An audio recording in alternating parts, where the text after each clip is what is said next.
आपकी bowl movements ठीक नहीं आ रही है, कॉन्स्टिपेशन की प्रॉब्लम्स हो रही हैं, आपके बाल कुछ पतले हो रहे हैं, या आपका वेट पुट ऑन हो रहा है, या आप रातों की नींद आपकी डिस्टर्ब रहती है, या दिन में भी सारा सारा दिन सोने का मन करता है, या आपके मेंस्ट्रुएशनल पीरियड्स जो हैं वो सही से नहीं आ रहे हैं, या आप के मूड स्विंग्स बहुत ज़्यादा हो रहे हैं, आप इरिटेट रहते हैं, तो ये कुछ कारण हो सकते हैं कि आप मे बी आप थायराइड की डिजीज़ से सफ़र कर रहे हो।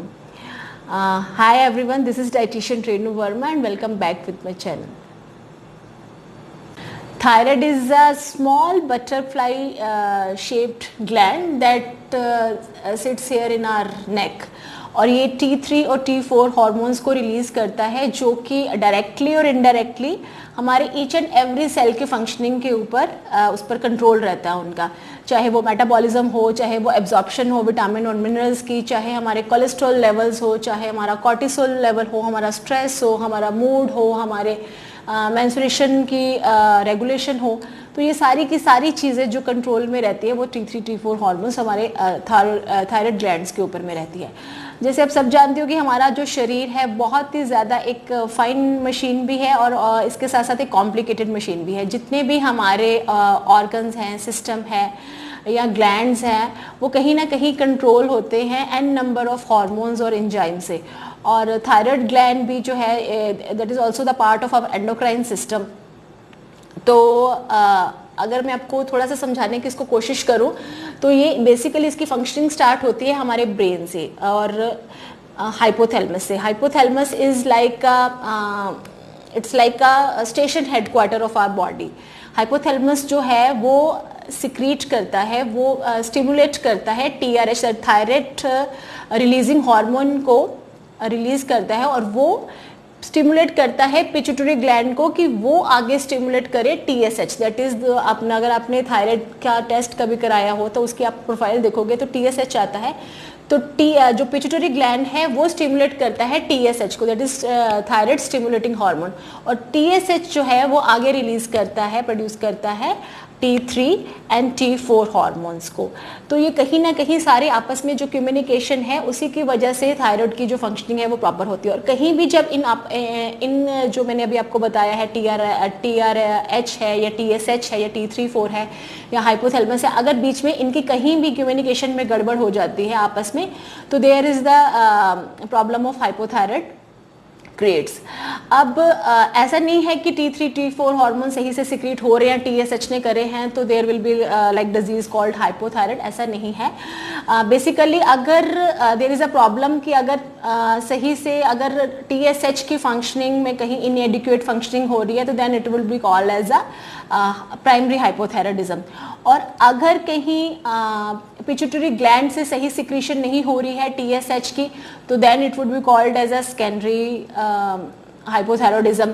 और अगर हाइपोथैलेमस से सही से इनएडिक्वेट फंक्शनिंग हो रही है TRH की, that is the thyroid releasing hormone की, तो then it would be called as a tertiary hypothyroidism.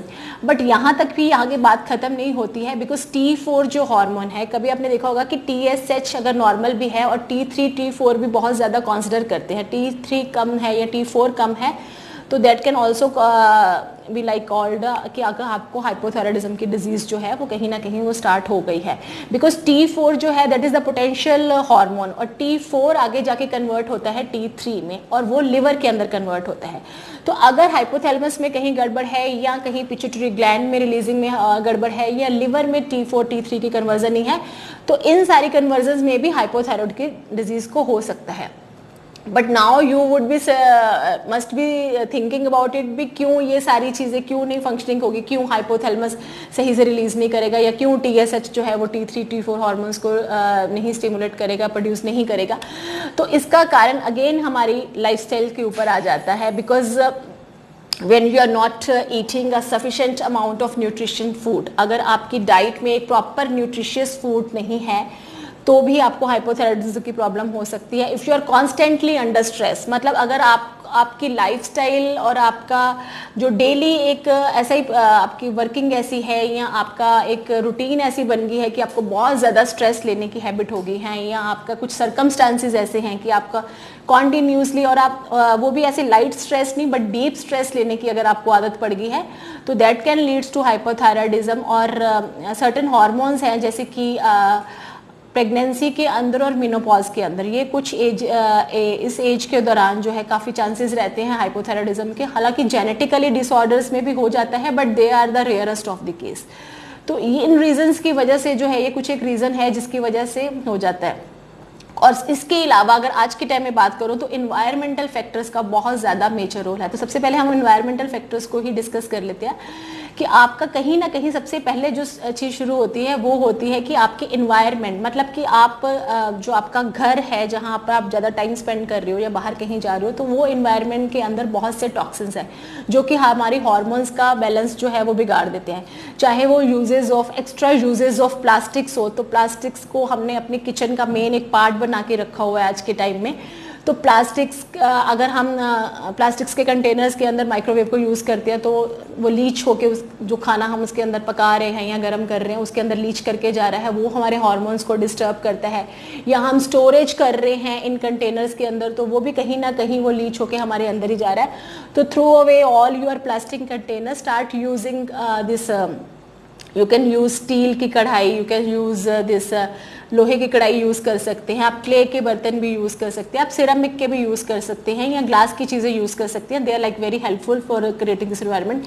Second चीज़ जो आ जाती है वो आ जाता है कि आपका इवन कॉस्मेटिक्स, क्योंकि ये लेडीज़ को ज़्यादा प्रॉब्लम होती है थायराइड की, तो कॉस्मेटिक्स में भी पैराबेन फ्री जो कॉस्मेटिक्स है, try to use those cosmetics in your life. और जितना आप नेचर के आसपास रह के नेचर की नेचुरल चीज़ों को अडॉप्ट करेंगे उतना ही हॉर्मोन्स को चाहिए। अब तीसरा हार्मोन्स को बैलेंस करने के लिए चाहिए, तीसरी हम डाइट के बारे में बात करेंगे कि डाइट कौन सी चाहिए। तो अगर बिकॉज थायराइड हार्मोन में सबसे ज़्यादा प्रॉब्लम क्या होती है कि आपका वेट गेन हो जाता है। तो वेट गेन के इश्यूज़ में सब मेनली लेडीज़ जो खासकर मेरे पास भी आती है तो सबका मन में यही सवाल होता है कि हमारा वेट रिडक्शन नहीं होने वाला, बिकॉज थायराइड हार्मोन की वजह से हमारा वेट गेन हुआ है और वो रिडक्शन नहीं होगा। बेसिकली थायराइड की वजह से ऑफकोर्स वेट तो गेन हुआ है बट हमारा सारा मेटाबॉलिज्म हिला हुआ है, और मेटाबॉलिज्म हिला हुआ है हमारे लाइफस्टाइल की वजह से। तो हमें लाइफस्टाइल टोटली चेंज करना है। हमें जैसे मैंने 2 पॉइंट्स बताए हैं, तीसरा खाने का पॉइंट है। तो खाने में हमें क्या करना है, हमें कुछ ज़्यादा करने की ज़रूरत नहीं है। We don't need to take any fancy diets, we don't need any crash diets, fat diets. जितनी भी आजकल मार्केट में कुछ डाइट्स हैं, ऑनलाइन देखिए या गूगल पे या यूट्यूब पे कहीं पर भी, एटकिंसन है, कीटो डाइट है या पेलियो डाइट है। तो there are so many crash diets are also available कि आपको लगेगा कि हम उसको लेकर अपना वजन कम करना है। But for the thyroid patients you can not do any kind of crash diet or fat diet because आपका मेटाबॉलिज्म पहले से डिस्टर्ब है, आपके अंदर पहले से स्ट्रेस हार्मोन्स पहले से बड़े हुए हैं। और अगर आप इस टाइप की डाइट्स को अपनी लाइफ में इंक्लूड करेंगे तो they are not going to help you, उल्टा ये आपकी कंडीशन को और वर्स कर देंगे। 1 महीने में 20 किलो वजन रिडक्शन करने के चक्कर में आप कहीं ना कहीं अपनी कंडीशन को और ज़्यादा ख़राब कर लेंगे। तो बेसिकली आपको कौन सी डाइट चाहिए, आपको डाइट चाहिए जो सस्टेनेबल हो, जो आप लाइफ लॉन्ग जिसको अडॉप्ट कर सकते हो वही, क्योंकि हार्मोन्स का बैलेंस बिगड़ा हुआ है इसलिए आप उसको इम्बैलेंस डाइट नहीं दे सकते।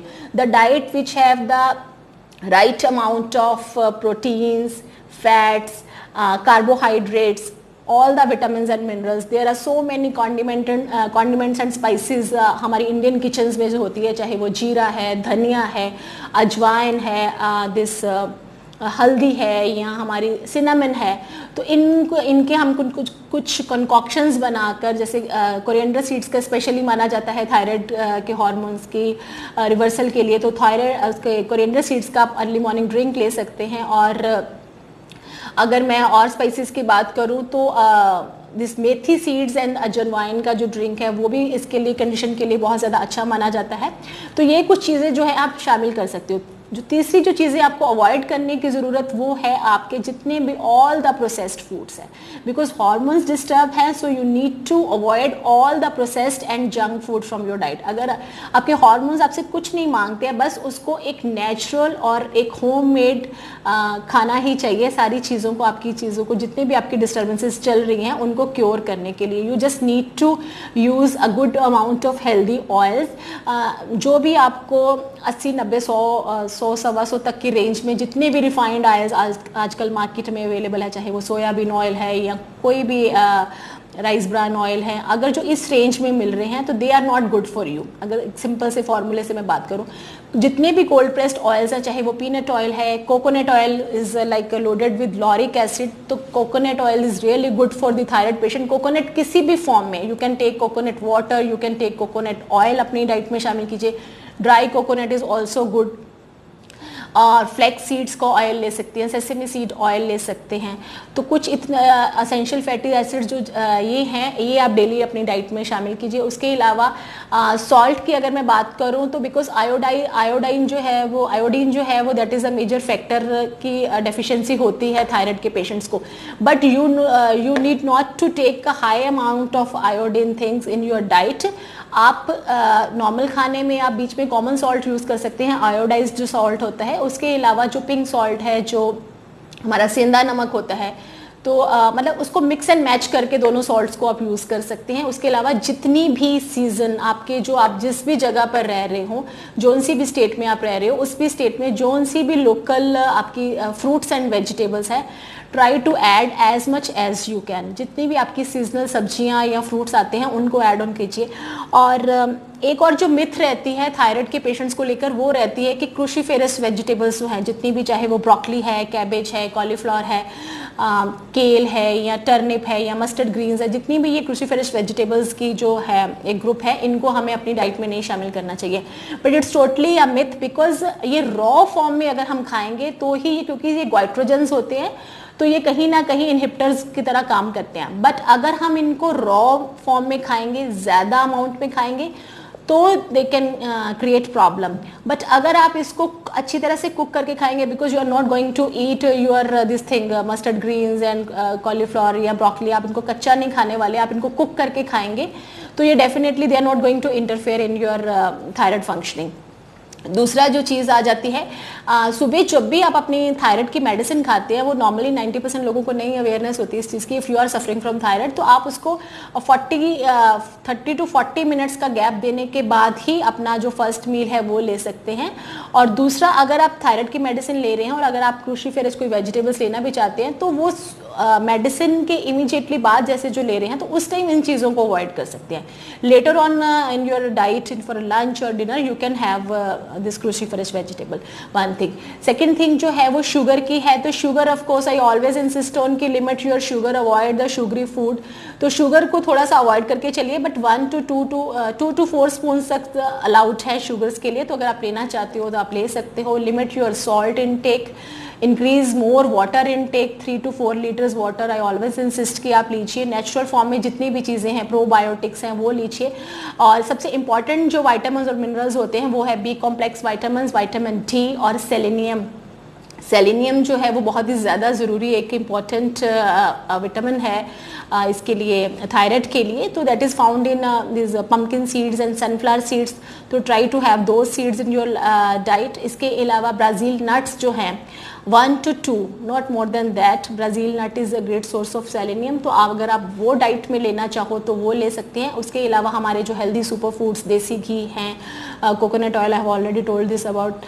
और हाँ, तो ये जो चीज़ें हैं इसके बारे में आप करिए और अपना जो खुश रहने की कोशिश कीजिए। एक्सरसाइज कीजिए, एक्सरसाइज और योगा जो पर्टिकुलरली आपके नेक के लिए अच्छा हो। मसाज भी कर सकते हैं आप। और स्ट्रेस के लिए जो है आप मेडिटेशन को बनाइए और 30 to 40 मिनट्स रनिंग कर सकते हैं, योगा कर सकते हैं, स्विमिंग कर सकते हैं। So do whatever you want to do, like exercises जो भी आपके इंटरेस्ट की एक्सरसाइजेज है वो आप कर सकते हैं। एक अपना रूटीन सेटअप कीजिए। Sleep time is very important.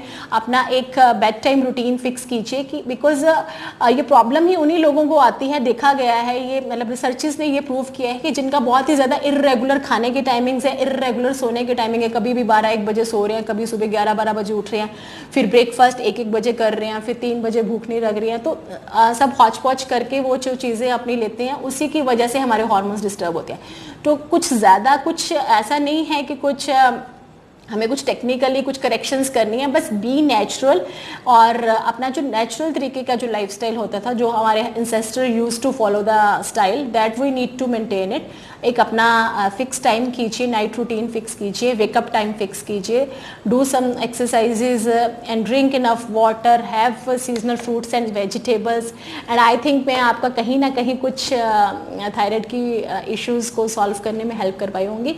If you like my videos, please don't forget to like it and share it with your family and friends so that they can understand the disease very like in a better way.